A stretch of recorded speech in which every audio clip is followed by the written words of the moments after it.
Wewe endelea tu kunifuatilia wewe. Utanijua mimi ni nani. Nitakupoteza wewe. Martha akanipigia simu. Akaniambia, shikamo. Halo, shikamo. Marahaba. Mimi Martha hapa, nimesikia una ujumbe wangu. Unataka kuongea sio na mimi, sio unataka kuongea na mimi. Nakusikiliza. Mama yangu mwenyewe, wazazi wangu mwenyewe wamenishindwa. Wewe utaniambia nini wewe? Maraki hivi ninavyokuambia ndio alivyokuwa ananifokea hapo ni kwenye simu. Yeah. Ananifokea. Yeah. Akanifokea na akaniambia, wewe unaendelea kunifuatilia, wewe endelea tu kunifuatilia wewe. Utanijua mimi ni nani. Nitakupoteza wewe. Mimi kiukweli nisingeweza kuongea jambo lolote pale, kwa sababu tayari nishachimbwa biti. Wewe endelea kunifuatilia, nitakupoteza. Manake kuna vitu mtu anaweza kaongea ukasema hivi ni huyu kweli au ni, lakini ni kama yani alinitishia maisha kwamba nikiendelea kumfuatilia atanipoteza. Nimekuelewa. Pole sana. Alafu wewe unaniletea tena ile pale unaniuliza si nini ni wewe nani hapendi kuishi?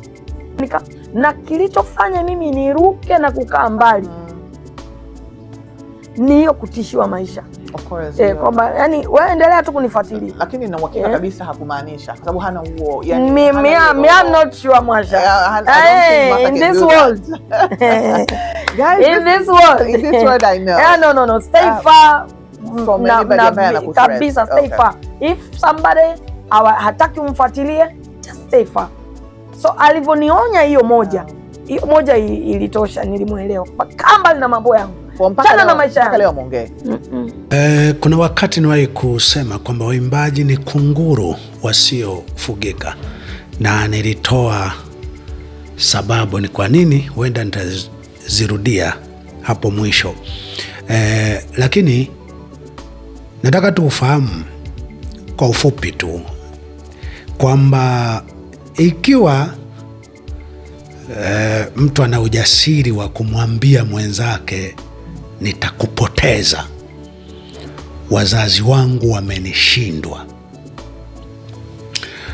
Hoja yangu tu hivi, nahisi waimbaji na wahubiri sasa hivi kuna kitu ambacho kwao ni dhambi.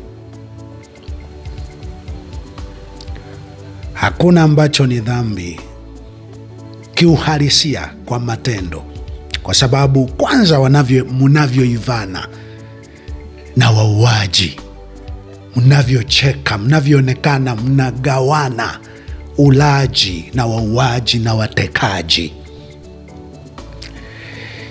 Hiyo tu ni kiashiria cha kwamba nyie ndege wafananao huluka pamoja. Lakini mbili, unakuja kwenye, kwa mfano nianze na hii story ambayo hapa juzi kati pamekuwa na mwimbaji fulani ambaye amefariki na ikaonekana alikuwa hotelini na mtu wiki 3, lakini nyie huyo ni mtumishi. Yani sasa hivi hamna dhambi yoyote. Ukiangalia mara kadhaa wamekuwepo waliokuwa wanaojinadi nina mpenzi, tuna date na relationship, hajaolewa, ni mwimbaji, anazina huyu, anasema nilikuwa na huyu nikamwacha, niko na huyu nikamwacha. Hoja tu ni ile ambayo nilisema waimbaji ni kunguru wasiofugika. Haya, hebu sikia story kama hii alafu ni jadili. Baadaye nitarudi kwenye ombi la Upendo Nkone, tuone kama nani anaweza kufanya nini na mwenye sifa za kufanya hicho. No, okay, I don't really. Unajua, as we grow up every day, wanasema tunakomaa, kama alivyotumia neno maturity. Saizi hainisumbui. By the way, I'm in a relationship. Okay. Na mimi mtu nahusiana naye sio hata Mtanzania. Okay. Kwa hiyo people should really not think about that. Yani wasiende huko kabisa. Na Zoravo ni mtu ambaye ni rafiki yangu, tunaheshimiana, yani tunajuana sana, wazazi wake. Kwa hiyo yani mwanao sana. Mwanangu kabisa yani. So he's more of a brother and a friend. So I would really appreciate kwamba watu wanatamani iwe hivyo, but it's not like that. Ndugu zangu, haya, huyo ana mpenzi, ana mahusiano, ni mtumishi wenu, ni mhubiri, ni mwimbaji wa nyimbo za Injili. Najaribu kupitisha tu ni kuonyeshe kunguru wasiofugika, na ni kuonyeshe hata kama mnataka sijui hajatokewa kuwakemea. Mimi ninachosema, kwa sababu mmekataa maonyo, kwa sababu tunaoonya ni maadui. Kimsingi kuonya hatari yake ni hiyo. Uhubiri ni wito wa kuuawa kwa sababu ya kumwonyesha mtu hatari. Kwa sababu sisi kwa kazi na moyo wa huruma wa kuonyesha hatari, mmeungana na kula meza moja na kina Mafwere na kina Mulilo na kina Abdul na kina Kikwete na kina Mwiguru. Mnakula meza moja, mnacheka, mnaenjoy, mnaonyesha mna raha sana, mmenufaika sana juu ya mnachokuwa mmepata kwa sababu ya mengi mnayokuwa mmeyafanya juu yetu. Nina uhakika kuna siku hizi sauti mnazoziwinda sana za kuonya na kukemea, ambazo wakati fulani kama mnazihitaji, kuna wakati mtazihitaji kweli, kwa sababu kazi ya kuonya ni ili kukuonyesha kwamba tendo hilo unalomtendea mwingine, unaonaje ukitendewa wewe. Na mara nyingi anayemtendea mwingine huona raha, lakini huwa feel mwingine yule anayetendewa.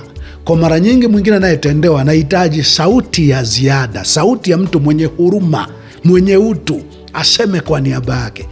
Na karibia wote hamtaki kusemwa ubaya. Ni wachache, ni mara chache. Unaposemwa ubaya wako wote mnasema ni kudhalilishwa, ni kuchafuliwa. Anayesema hivyo anakosa hekima. Sasa saa inakuja mtaumizana sana, sababu kama huyu anaweza kuwa na kumiliki kikundi au mbinu na namna za kukupoteza, mjue ndio kuna kucha. Kuna siku mtaumizana sana, na mtaitamani moja ya sauti iliyokuwa inakemea sana, kwa sababu kukemea lazima itumike lugha itakayo kushtua, itakayo kuumiza. Maanake lugha zote za kukufundisha, kukuelekeza zimeshindikana. Ndio maana inakuja eneo la kuonywa, kukemewa. Sasa twende kazi. Hawa ndo mwingine alikufa. Kwa njia hiyo tungeonya, tungesema kule nyuma juu ya uzinzi, juu ya ubaya uliokuwa wamefanya, nadhani wote mungeungana na kina Mafwere kutupeleka mahakamani. Baya nikuwekee hii inayofuata ya hiyo Christina Shusho, nikiachiria yale ambayo niliwahi kuongea kule nyuma, kwamba unaacha mume, unasema assignment tu. Sisi wengine tukasema hapana, assignment ya kwamba unataka uwe na uhuru wa kuhubiri bila mume. Wengine tukatangulia mbele tukasema hapana, inawezekana tu kabisa kuna kijana na kuvuruga kichwa. Sasa mengine sina picha kamili kwamba aliposema nina mtu tayari, mtu ndo huyo ambaye tunamuonaona. Lakini sasa mwisho wa siku nauliza, kama mtu ndo huyu, hiyo ndo assignment? Hivyo ndo assignment hivyo? Mungu ndo yani wito ni kuacha mume kuchukua mwingine kama ndo huyo, kama huyo ndo tayari, hiyo ndo assignment, huo ndo utumishi. Anyway, ninachotaka kujadili hapa kikubwa ni upendo. Hii lugha ambayo wakati mwingine huwa mnataka kukemewa liwe kwa siri. Mimi nilichosema, moyo unaokemewa na kuona thamani ya kukemewa ni ule tu ulio na unyenyekevu, lakini hakuna eneo hasa ambalo ndo mahususi kwa ajili ya kukemewa. Asilimia kubwa wote waliokemewa kwenye Biblia iko hadharani, iko peupe. Maamuzi waliochukua yako peupe. Sasa dunia hii mnahisi kukemewa lazima mtu akakukemee kwa siri. Kwa siri ni pale atakapokuwa na kufundisha na kuelekeza. Inapofika mahala hilo jambo, uchafu wenyewe umefanya hadharani, watu wengi wameshajua, lazima hata kama utakemewa kwa siri utoke hadharani kusema jambo lile lilikuwa 1 2 3 baya kwa kiwango 1 2 3, nilikemewa hivi, nimechukua hatua hizi. Otherwise njia ya upendo tu ya wazi ni ile ya huyu anayekukemea iwe tu dhahiri. Dhambi, ubaya unaweza ukauacha ukidhalilishwa wewe na ubaya wenyewe. Kwenye Biblia mnasoma makemeo yote. Biblia ndiyo hadhara kubwa kuliko mitandao. Sasa mfano mwingine naoweka hapa ni kwamba, kwa mfano upendo, mwenzako huyu anasema watu wetu tuwalinde, hata wakikosea tuwalinde, manake tuwapiganie, manake tuwazibiria, siwepo mtu wa kusema makosa yao. Wewe unasema mimi nilipokosea nilitubu, na usiwazuie watu waseme. Watu wanaposema ukiangalia panakosa, tubu alafu ndio uendelee mbele. Kwa kipande upendo mara kadhaa umeonyesha, hata the way ulivyoendo hili jambo hapa mara kadhaa unaonyesha ni kama kuna mbegu ya Mungu, lakini na wewe ni kunguru asiyefugika. Moja, aina ya mnamoimba, aina ya mnaoshirikiana nao. Uhubiri sio huo. Uhubiri unatakiwa uwe mwiba kwa mabaya. Hebu tujifurahishe na hii. Kupitia madhabahu, watu wa Mungu, naomba tushikane mikono, tuseme tutatetea watu wetu. Haijalishi wamekosea, haijalishi nini kinatokea kwao, lakini tutasimama na wanajeshi wa Yesu Kristo. Mimi nilichofanya wakati nimepigwa, niligundua kosa langu. Yes. Na nikaenda kwa Mungu nikamwambia Mungu, nilikosa, niliteleza, naomba unisamehe. Yeah. Nikapatana na Mungu na nikarudi kwenu ndugu zangu kuwaomba mnisamehe na mnihurumie. Nimeanza kwenye nini ile, kwenye nini? Kule nilienda kuimba kule nani?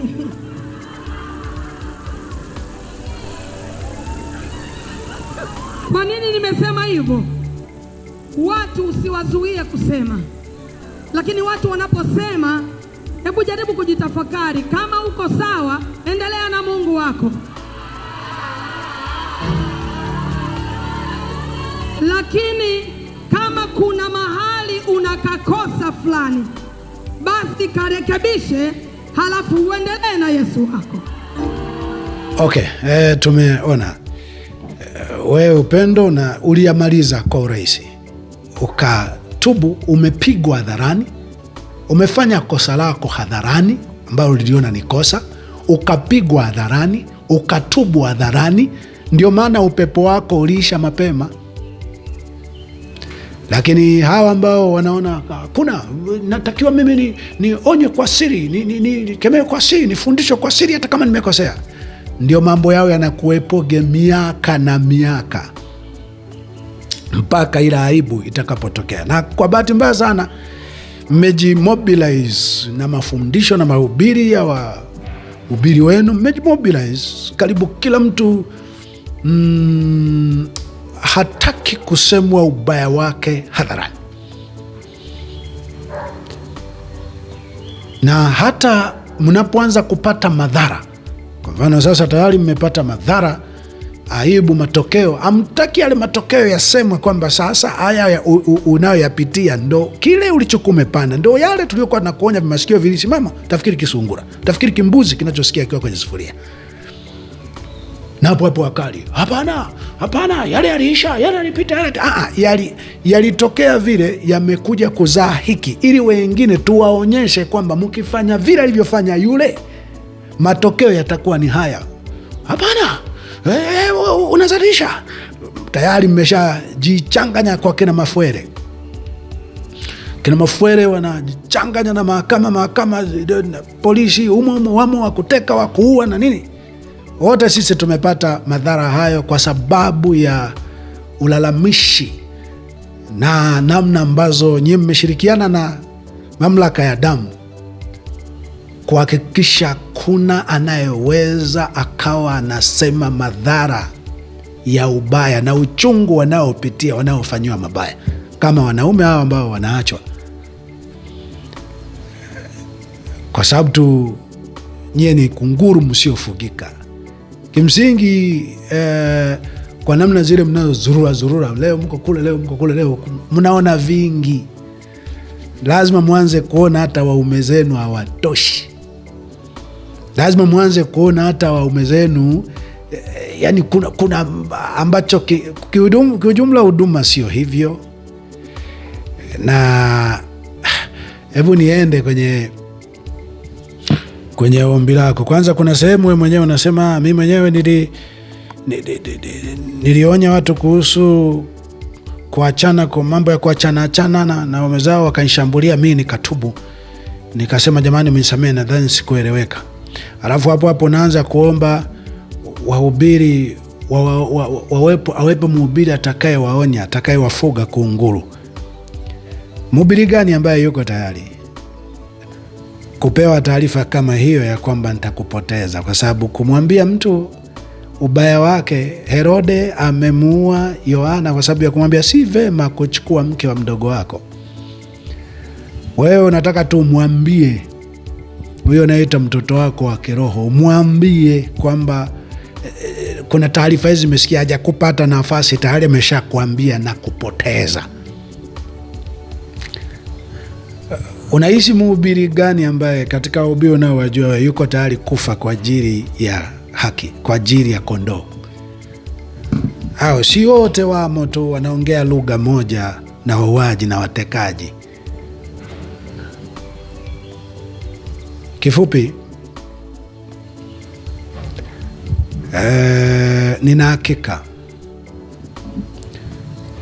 nina hakika kwamba kuna siku, sio hivi mnatania, kuna siku sauti ya kuonya mtaihitaji sana. Mtaioni ilikuwa na upendo mwingi. Kutoweka inatoweka, kwa sababu tunaoweza kuonya kwa dhamira ya dhati na maisha ya dhati ni wachache sana. Wengi unaweza kuona ni mmoja anaonya huku na kule ili aaminika, alafu anapiga mpigo fulani wa kihuni. Anaweza kuonya kwa dhamira ya dhati. Nadhani nyie kwa kubackup na kuwaburudisha akina Mafwele, mamlaka ya damu, basi wamejitahidi kuwapunguza sana watu wanaweza kuonya ubaya wa aina yoyote unaofanya kwa mtu yoyote. Na inawezekana akina sisi tusiwe na maisha kama vile hatuna maisha, kulingana na uchungu na mateso tunayopitia. Ila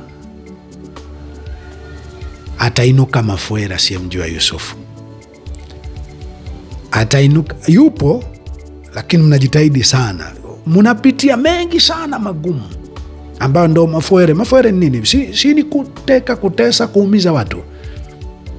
Ndio timu Mafuere, timu CCM.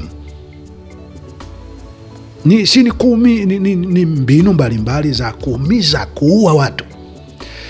Hizo zitainuka kwenye tamaa zenu humumu, zitainuka kwenye mbio zenu humumu. Nikisikia unasema mhubiri mkubwa wa kiroho cha juu ukiona tu yuko salama kwenye mamlaka ya damu, jua ni mwenzenu. Ukiona tu mhubiri yuko salama kwenye mamlaka hii ya damu, yuko salama, huyo ni mwenzenu, ni mwenzenu tu, ni kunguru asiyefugika, mwenzenu tu huyo.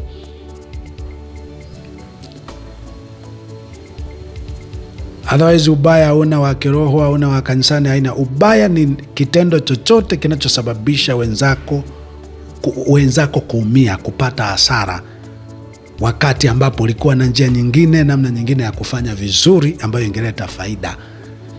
Wenzako kulia, kuumia, huo ndo ubaya. Hauna dini. Dini ilikuwa isaidie tu kufichua, kufunua, kuamplify. Sasa ningekuwa na mengi ya kusema, leo nimeona nivichanganye pamoja, niweke pamoja vyote. Siku nikiona sawa nitakuja kuchambua kimoja kimoja, ila tu kubwa kuliko. Nina hakika mtaumizana. Sasa sauti ya makemeo ya maonyo ni hatari, ni haina hekima, ni mbaya kwenu. Acha inyeshe, acha kila mmoja ajifanyie analojisikia, alafu mtaona hii dunia yenu kama itakalika. Mtaona kama hizo nyimbo zitaimbika, mtaona kama hiyo mialiko itakubalika. Mutakufa vihoro, mutapotezana. Shakwambia utaratibu uliokuja wa kila mwenye nguvu kumiliki genge la kuua watu, genge la kuteka watu ili awapoteze wanaomuudhi, litatumika kwa kila atakayekuwa akipata nguvu fulani, hasa ya kifedha au ya kicheo. Hayo yamegeuka kuwa aina ya maisha, kwa sababu sisi tunaoonya jambo hilo ndo adui yenu namba moja. Chochote kitakachokuwepo, kama tutakuwa hai, tutaendelea kukumbusha likitokea tokeo. Na hamtaki kabisa msikie mtu anasema wakati ule tulipoonya kile ulikataa, sasa kinatokea hiki, naye hamtaki. Lakini hilo tutakuwa tukitokea mara moja, na wakati mwingine unaweza tukaacha kabisa hata kukumbusha. Nyewe mukapitia ya kuumiza mpaka mkaanza hata kutuomba, jamaa, kumbusheni hata kwa mlituonya, kumbusheni hata kwa mbaya mlikataa, kumbusheni. Kuna siku mtakuja kuhitaji sauti. Tukiwa hai, inawezekana tutaacha iendelee kunyesha ili tuone patakapokuwa pakiendelea kuvuja, kwa sababu sio kwamba limekuwa jepesi. Tumepigizwa, tumelemewa. Hata tukikumbusha kwamba tulionywa, sio kadhani ni raha, tunajiona washindi. Mlishatuumiza kuliko ushindi wowote unaweza kuja kutokea kwenye maisha yetu. Ni wajibu tu na kulipa fadhila kwa Mungu aliyetufadhili. Basi waache wananchi na haya anayeomba upendo mkone, muyaone kama nyie wenyewe mnaweza mkamsaidia, sijui yaani wa kiroho. Kuna kitu nawaomba hapa mbele, sikilizeni, msaidieni, tatueni, fanyeni. Mama yangu, mimi kuna kitu fulani niliwahi kuongea kwenye mtandao, ni miaka imepita kidogo, nafikiri watu wanaweza kukumbuka kitu fulani tu cha kilichokuwa kinahusu mambo ya divorce. Kwa upande wetu zilikuwa ni nyingi, kama karanga. Nikasema tu niliongea tu kiroho safi, kwa kuwafundisha tu wenzangu, kwa kutiana tu moyo kwamba jamani, basi huu upande tumelaumiwa sana, tujiangalie na sisi hivi. Mama yangu, ulirushiwa mawe mpaka mama yangu walitana mpaka mpaka waliokuwa hawasemeshani ilibidi wasemeshane kwa muda kwa ajili yako. Nakwambia hivi, maana ninashambuliwa sasa. Nilishambuliwa, nilipigiwa simu, unashambuliwa, unapigiwa simu, mtu anakushambulia kabisa. Akasema na wewe. Ndugu zangu hawatakagi mambo mengi, waliniambia tu kwa kuwa wenzako hawakulifurahia hili, liache na uwaombe radhi. Ilibidi nirudi tena online. Oh no. Nikaandika pale nikasema niliongea kwa nia njema, lakini kwa kuwa sijaeleweka na limeleta taharuki, limeleta shida, naombeni mnisamehe na sitafanya hivyo tena. So siwezi kurudia tena. Yani dependo. Nafikiri inahitaji mtu mwenye mafuta makubwa zaidi yangu mimi. Mungu ampe neno la kuongea na watumishi waimbaji, na sio waimbaji tu, hata watumishi wengine, watu yani kwa ujumla tumevamiwa. That's why unaona hata tulikuwa tunajaribu kuomba watumishi wa Mungu wakubwa, tulijaribu kumwomba mtumishi mmoja mkubwa aweze kutukusanya. Aliweza?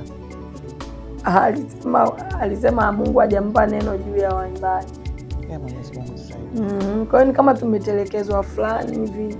Alisema nani, mtumishi mkubwa sana mwenye sauti wa Tanzania, ambaye tuliamini kabisa kwamba ana tena wa kiroho kabisa, ile kile cha juu cha kiroho kabisa cha juu, na tulitegemea kwamba, mimi nilitegemea binafsi kwamba angeweza kutukusanya, hata akatuonya, akatukemea, akatuelekeza kama mpako mafuta wa Bwana, akatuelekeza kwamba nyinyi watoto, acheni hapa, fanyeni hivi, fanyeni hivi, acheni hiki, mtaumia hapa, yani hivyo, kutuonya, kutukemea. Lakini kwa ufupi, hamna.